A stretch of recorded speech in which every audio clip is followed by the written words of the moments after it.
संतोष देशमुख हत्या प्रकरणातल्या 4 आरोपींना आज न्यायालयात हजर केलं जाणार आहे। न्यायालयात सादर करण्यासाठी आरोपींना केज पोलीस ठाण्यात आणण्यात आले। न्यायालयात हजर करण्याच्या आधी केज पोलीस ठाण्यामध्ये आरोपी दाखल झाले।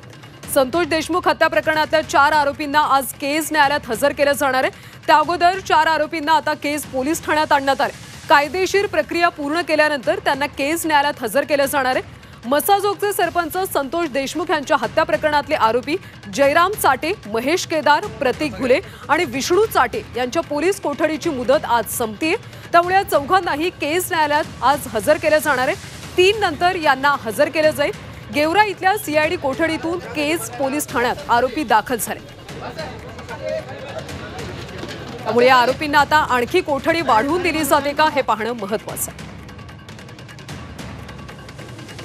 4 आरोपींची आज पोलीस कोठडी संपतीये। त्यामुळे या सगळ्या बीड हत्या प्रकरणातल्या या 4 आरोपींना आज केज न्यायालयात हजर केलं जाणार आहे। न्यायालय आज नेमके काय निर्देश देते हे पाहणं महत्त्वाचं आहे।